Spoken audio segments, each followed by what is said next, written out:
So I had the day off from work today. That's right, a day off. I know, that's... whoo-wee. Boy. But finally getting a day off from work, doop, I took it upon myself to head out and check out a store that I haven't had a chance to go to in a long time. And when I got home, Big Bad delivered. Big Bad delivered. What is it? I don't know yet. Only one way to find out, right? Whoop. Whoop. Let's cut it down the middle here. Let's see what it is. I have like 4 items that are said to be coming from Big Bad, so I'm not sure what it is yet. Got the wrapping bubbles on here. Yes! Okay, it's a cool one. Yes! Fantastic. Awesome. So this is pretty cool. It's one that I've been waiting for a while now.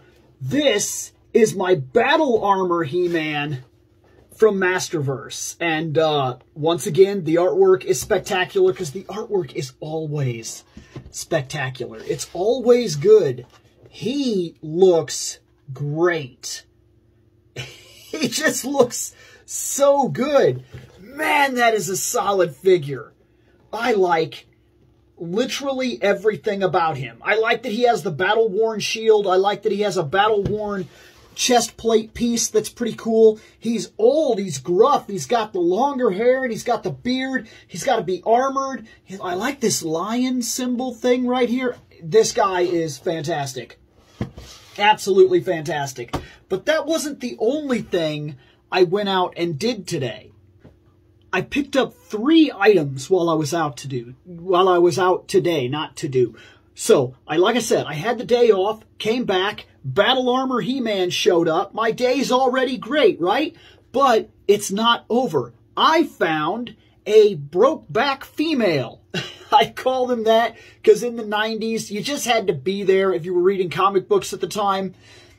Every woman had this severe back problem. Like, it was severe. It was a really big deal. There was a lot of work to be done with chiropractors at the time because they all had like this extraordinary arch where they were like, their chests were somehow, they were exaggerated, they were comic books, but their back was the real concern. It like went way in on a hump and everything.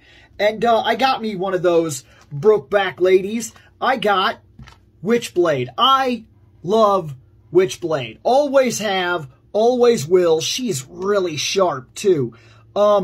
She's not an expensive character. I've seen her in a lot of different places, but I'm an opener, okay? And one of the things that's cool about being an opener is that we can deal with the fact that something is opened, so we can get it for a way cheaper price. She is $5, and she may have actually been overpriced. I probably could have got her for $4, if not $3 had I just wanted to fight for her, but I didn't see any reason to. I've seen her boxed for $7 at conventions before, and I've seen her for $15, and I've said, not right now. But the fact that I came across her on the shelf and she was already open and she's right there. I have a Witchblade. She's going to go on my comic book bookshelf that I'm setting up currently downstairs. So I'm going to be moving all of my material that currently sits down at the bottom shelf so that I can get play sets and whatnot on the bottom shelf, and I can move all the comic book stuff to an actual bookshelf that's set to the side downstairs, and I think it'll look good down there. And then I finally pulled the trigger on something. My first vintage He-Man. The first one that I've ever bought. I got, and I'm going to say that she was overpriced. She was $25, but she's complete and she's in fantastic condition. So I don't know how I really feel one way or another. Here's what I know. She has her armor. She has the staff. She has the shield. She looks great. Her hips are still intact perfectly. She can, I actually believe that not on a book like that, but she could stand up. She stands. She stands. She stands. That's impressive. The harness and everything looks real good. The texture and everything is still perfectly fantastic. The face looks fantastic.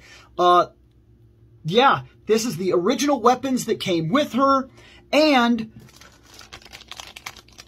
the mini comic was included. I got her for 20 bucks. Personally, I could argue that she's overpriced for what she is. I'm an opener. We've talked about this, and she's open. And this is not a mint on card from the 80s. This is a Teela, one of my all-time favorite characters. There's literally videos about that. But she's fantastic.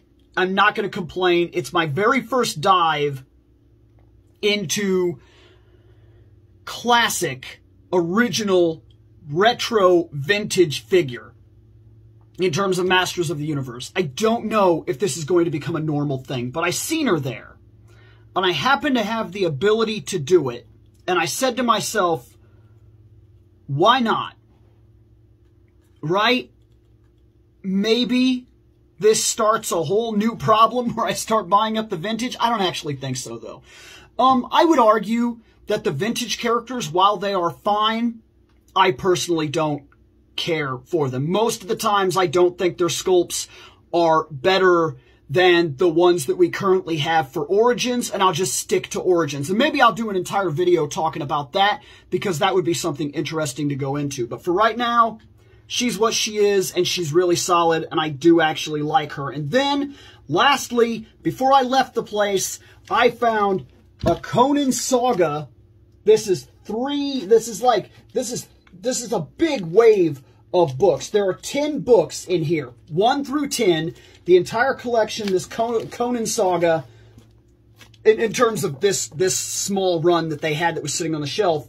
10 books, Conan Saga, large books. These are the old Conan books. A Marvel magazine. These are going to be fantastic. I'm looking forward to digging into those because I love vintage Conan the Barbarian. And that was my toy pickup, and it was pretty damn good this run.